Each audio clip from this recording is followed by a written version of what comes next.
Señor, está volviendo a salirte la barba. ¿Te la afeitarás? No, desde luego que no. Trae el carbón al rojo, como antes. Sí, señor.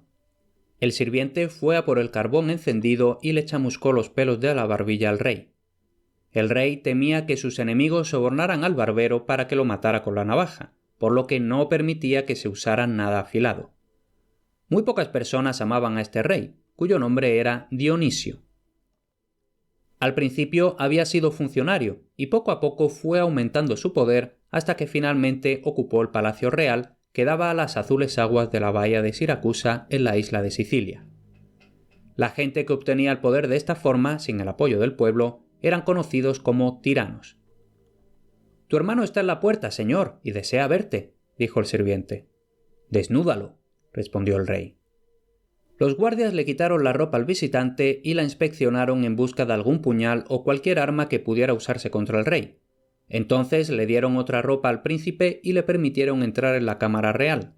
Como se ve, el tirano era muy paranoico. Un día, un hermano del rey estaba hablando con él sobre el plano de cierto lugar, y fue a dibujar el plano en el suelo de la habitación, como hoy lo dibujaríamos en un papel con un lápiz. «Déjame la lanza», le dijo el hermano del rey a un soldado que había allí. Entonces hizo unas líneas en el suelo. Pero el tirano estaba sentado muy inquieto, aterrorizado al pensar que aquella lanza podía usarse para clavársela en el corazón. Cuando su hermano se fue, el tirano hizo ejecutar al guardia que le había dado la lanza. Algunas veces, en lugar de matar a la gente que odiaba, ordenaba encarcelarlos. Los prisioneros eran llevados por unas sombrías escaleras a través de muchos pasadizos estrechos entre las rocas, y entonces los metían en celdas donde no entraba ni un rayo de sol ni el sonido de las voces de la tierra. El tirano tuvo 2 esposas, y el hermano de una de ellas se llamaba Dion, que era un hombre sabio y valiente que hacía todo lo posible por mantener a raya a su cuñado. Hablaba con él a menudo para tratar de corregir su corazón. Una vez le dijo: «Hay un hombre muy culto en Atenas que me ha enseñado muchas cosas útiles, y creo que puede interesarte escucharlo. Hago que lo traigan a tu presencia. Es un filósofo del que todo el mundo ha oído hablar. Se llama Platón». «Hazlo venir si quieres», respondió el rey. Platón aceptó visitar la ciudad de Siracusa e hizo el viaje en un barco a través del mar Mediterráneo. El rey lo recibió en su palacio de mármol y Platón habló con él y los suyos. Hablaba de la forma en que los hombres deben esforzarse, ya sean reyes o gente común, y al final de la charla dijo: «Así vemos, oh rey, que los que actúan de forma justa tienen paz en el corazón, pero los que actúan injustamente son desdichados». «Sí, muy cierto», gritó alguno entre la audiencia. «No me gustan tus enseñanzas», dijo el rey. «¿Qué utilidad hay en ellas? ¿A qué has venido a Sicilia?» «A encontrar a un hombre honrado», respondió Platón. «Entonces, supongo que crees que has venido para nada, ¿no?», se mofó el rey. No mucho después le dijeron a Platón que el tirano no deseaba su presencia en la isla y que lo mejor sería que regresara a Atenas. El capitán de un barco, un marinero espartano, se acercó a Platón y le dijo que tenía órdenes del rey de llevarse al filósofo de vuelta a Grecia, y Platón embarcó en la nave espartana. Pero el rey realmente le había ordenado vender a Platón como esclavo. «Debe de darle igual», dijo el tirano, «ser libre o esclavo, ya que afirma que un hombre justo, sea libre o esclavo, siempre es feliz». En un puerto de Grecia vendieron a Platón en el ágora. Sin embargo, daba la casualidad de que allí había un amigo suyo, por lo que lo compró él y lo envió de vuelta a Atenas sano y salvo. Con todo esto, el plan de Dion de cambiar la naturaleza del rey fue para nada. En el año 367 a.C., el tirano enfermó y les pidió a los médicos una medicina para dormir. Le dieron una dosis demasiado alta y ya nunca volvió a despertar. El hijo del rey, Dionisio el joven, subió al trono. De niño había pasado casi todo el tiempo junto a su padre, que temía que el pueblo prefiriera al niño y éste tratara de hacerse con la corona. El joven príncipe se entretenía haciendo carpintería y hacía carros, candeleros, sillas y mesas. A la muerte del viejo rey, los amigos del príncipe llenaron el palacio de ruido, música y parranda. Aquello duró 90 días, en los que todos bebían vino desde la mañana hasta la noche y los cortesanos beodos coronados de rosas iban dando tumbos por los pasillos de mármol del palacio. Un hombre contemplaba a diario todo aquello, muy serio y en silencio, y entonces se marchaba. Era Dion. Dion volvió a acordarse de Platón y un día en que encontró al joven rey de humor serio, lo convenció para que también él invitara a Sicilia al sabio filósofo de Atenas. Platón fue de nuevo, y lo llevaron desde el puerto hasta el palacio en el propio carro del rey. Al hablar con el tirano, Platón trataba de meterle en la cabeza cosas más nobles que el vino, la comida extravagante y sus amigos vulgares. El rey y algunos de sus amigos decidieron cambiar sus vidas. Se pusieron a estudiar ciencia, aprendieron geometría, leyeron a Euclides, etc. Los jóvenes estudiaban con tanta pasión que se los podía ver en grupos en las diversas habitaciones del palacio, sujetando palos en las manos y trazando las figuras de Euclides en el polvo que esparcían por los suelos de mármol. Por todas partes podían verse cuadrados, círculos y triángulos, y se podía oír a los nobles diciendo cosas como «Esta línea es paralela a esa. Este ángulo es igual a esos dos ángulos». Sin embargo, la moda de estos estudios no duró mucho. Dion se hizo odioso a los ojos del rey, que lo desterró de la isla de Sicilia. Platón se quedó un tiempo, pero el rey cada vez apreciaba menos su presencia y finalmente le dijo que ya era hora de que se marchara. Justo antes de que Platón se fuera, estaba sentado en un banquete con Dionisio y el rey le dijo: «Supongo, Platón, que cuando vuelvas a Atenas hablarás de mí con tus amigos y criticarás todos mis defectos». «Señor, espero que tengamos muchas más cosas de que hablar sin tener que hablar de ti». Poco después se marchó a Grecia. Mientras tanto, Dion les daba vueltas a los problemas de su tierra y anhelaba liberarla del tirano y darles el gobierno a los ciudadanos de Siracusa. Les contó lo que pensaba a los amigos suyos que también estaban desterrados. 800 de ellos se reunieron en una isla griega y se prepararon para viajar a Sicilia y salvarla del opresor. Era ya mediados de verano y había luna llena, y día tras día soplaba el viento del este y ellos necesitaban este viento para que los llevara a prisa por el mar. Los 800 patriotas se pusieron sus relucientes armaduras y marcharon al templo de Apolo para pedirle al dios del sol que bendijera aquella gran aventura. A la noche siguiente hubo un eclipse, y los guerreros se inquietaron. Uno de los amigos de Dion explicó qué significaba aquella señal. Dijo que la luna era el tirano de Siracusa y que Dion era la sombra negra que taparía la gloria del tirano. Cuando se enteraron de que en Siracusa habían nacido unos cerditos sin orejas, los amigos de Dion dijeron que los habitantes de aquella ciudad ya no tenían oídos para las órdenes y leyes del tirano. La flota de Dion se hizo a alta mar. Además de las armas de los 800, en las naves llevaban escudos, jabalinas y proyectiles para los nuevos reclutas que se les unieran cuando desembarcaran. Finalmente tenían a la vista los acantilados de Sicilia. Entonces se levantó una tempestad de rayos y truenos, el viento del norte se puso a soplar en dirección a África y una violenta lluvia caló a los patriotas hasta los huesos. En un momento dado, la flota casi queda destrozada al chocar contra las rocas, y en otra ocasión a duras penas logró escapar de un enorme banco de arena. Finalmente se calmó el temporal y bajo un cielo despejado, las naves de Dion volvieron a tener a la vista la costa de la isla de Sicilia. Los 800 desembarcaron y Dion les dijo que era el momento de descansar de todo lo que acababan de soportar. «¡No, no!», gritaban. «¡Vayamos de inmediato a Siracusa!». Dion les tomó la palabra. Dejaron todo el equipaje que no necesitaran de inmediato y comenzaron a marchar muy animados. Poco después, gran cantidad de sicilianos se habían arremolinado en torno a Dion y con eso eran ya 5.000 hombres. «¡Libertad, libertad!», gritaban mientras marchaban. «¡Libertad, libertad!», fue el grito cuando vieron las altas torres de Siracusa y la ciudadela y los barcos en el puerto. Los ciudadanos, llenos de alegría, salieron desde las puertas vestidos de blanco y le dieron la bienvenida al ejército de Dion. Dion, vestido con su espléndida armadura, entró en la ciudad de Siracusa. A cada lado llevaba un amigo que sujetaba guirnaldas de flores.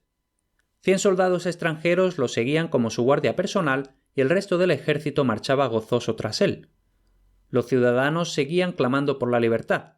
Habían sufrido el duro gobierno de los tiranos 48 años.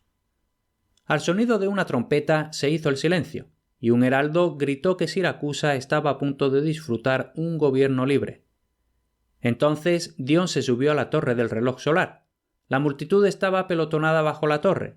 y Dion les decía que debían permanecer firmes cuando el tirano Dionisio regresara de Italia y cuando sus soldados hicieran una salida desde la ciudadela, que estaba bien protegida por hombres que defendían al rey. Alrededor de la ciudadela, Dion construyó un muro tras el cual su gente pudiera disparar flechas y piedras a los hombres de la guarnición. De repente, estos soldados salieron. Muchos de los ciudadanos salieron corriendo. Dion se vio en medio de una refriega y lo hirieron en la cabeza. Entonces se retiró de la batalla y fue cabalgando por las calles, con la cabeza llena de sangre, rogando a todos que fueran corriendo en auxilio de los que estaban luchando. Finalmente vencieron, y al día siguiente el pueblo de Siracusa le entregó a Dion una corona de oro. Aun así, Dion no era el único líder. En el puerto había una flota bajo el mando de un almirante audaz a quien muchos de los ciudadanos preferían a Dion. El almirante se ganó el favor de la gente mediante palabras bonitas y promesas. Incluso dijo que todas las tierras debían repartirse equitativamente, y a muchos de los hombres más pobres les agradó aquella idea y decidieron apoyar al almirante por encima de Dion. Mientras tanto, el rey Dionisio había regresado de Italia y permanecía en la ciudadela, pero, temiendo que lo capturaran, se escabulló con sus tesoros y no regresó. La gente se reunió para elegir a los 25 hombres para la asamblea de la ciudad. Mientras preparaban las elecciones, se levantó la más terrible de las tormentas sobre la ciudad y nadie se atrevía a salir de casa. Cuando por fin amainó y la gente se reunió, había otra cosa que los aterrorizaba. Un buey que había estado inmóvil en un camino ahora se soltó y empezó a correr enloquecido entre la gente. Y la gente consideró que aquello era un mal augurio, es decir, una señal divina de que estaba a punto de ocurrir algo malo. No eligieron a Dion para la asamblea, sino al almirante. Dion veía que había problemas sobrevolando Siracusa y él y sus leales seguidores comenzaron a abandonar la ciudad. Algunos de los siracusanos lo atacaron. Dion no era capaz de luchar contra sus propios conciudadanos.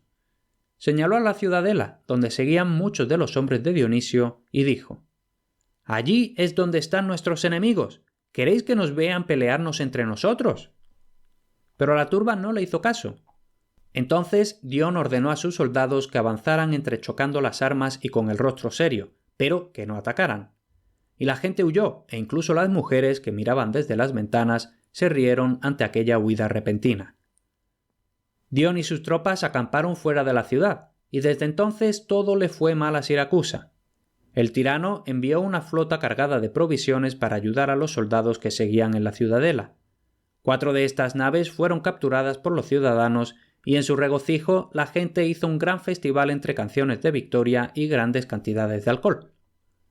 El capitán de la flota del tirano, al ver la situación en la ciudad, hizo desembarcar a sus soldados, mató a muchos de los hombres y se llevó entre chillidos a los niños y a las mujeres ante las puertas de la ciudadela y los hizo prisioneros.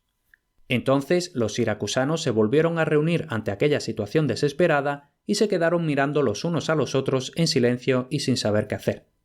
Entonces alguien dijo: «¡Llamad a Dion!». Tras abusar y maltratar a su líder, ahora deseaban que regresara para luchar contra el enemigo y volviera a darles la libertad. 7 hombres fueron al campamento de Dion. Casi era de noche cuando llegaron, y a la luz de las hogueras los desdichados mensajeros les dijeron a Dion y a sus amigos la terrible situación en la que se encontraba la ciudad. Dion se levantó para responder, pero al principio le caían lágrimas de los ojos y no era capaz de decir ni una palabra. Cuando se recompuso, por fin habló. «Compañeros, no puedo dudar. Mi querida ciudad está en peligro. Si no la salvo, al menos iré y caeré bajo sus ruinas». Todo el ejército gritó que estaba dispuesto a marchar. «Id a vuestras tiendas», dijo el comandante, «y preparaos, y entonces volved aquí. Cada soldado con su armadura, pues esta misma noche iremos a Siracusa».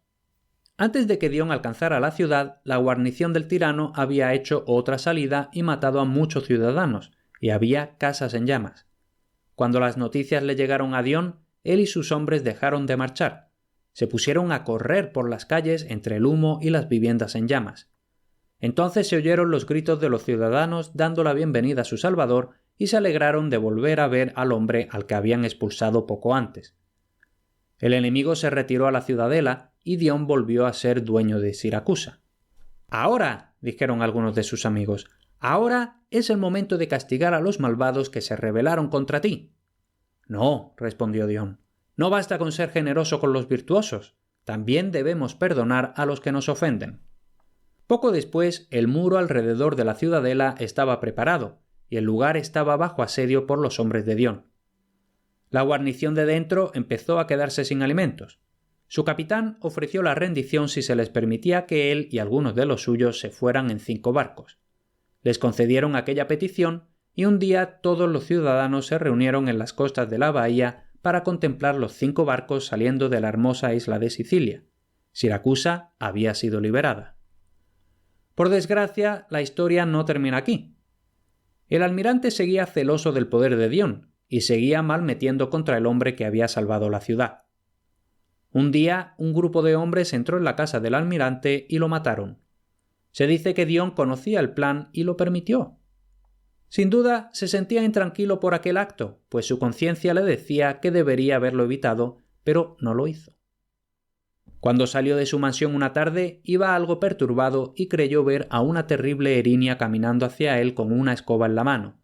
Y es que los griegos pensaban que las erinias eran 3 horrendos monstruos cuyos ojos goteaban sangre y cuyos cabellos estaban formados por serpientes, y también creían que estas erinias volaban con sus tremendas alas y que llevaban puñales o látigos para castigar a los malhechores. Y es posible que algunos ciudadanos temieran ahora que Dion se convirtiera en un nuevo tirano, por lo que decidieron quitarle la vida. Se metieron en su casa y efectivamente lo mataron el año 354 a.C. Aun así, la memoria del patriota que había hecho y sufrido tanto por Siracusa fue atesorada por el pueblo. El cabecilla del asesinato tuvo que irse de Siracusa y nadie en la isla quería darle cobijo. Al final lo mataron 2 de sus propios compañeros. Entonces, por toda Sicilia corrió el rumor de que lo mataron con el mismo puñal que había matado al noble Dion. Hasta aquí este episodio. 2 cosas antes de despedirme hasta el siguiente. En grandeshéroes.com están listados todos los libros en los que se basan mis podcasts. Los tienes disponibles en papel y para Kindle y por un precio justo y bastante reducido puedes apoyar mi labor en este podcast. La otra cosa es que si te gusta todo esto del mundo antiguo y clásico, es probable que te interesen los contenidos que envío frecuentemente en mi boletín. Apúntate gratis en grandeshéroes.com/boletín.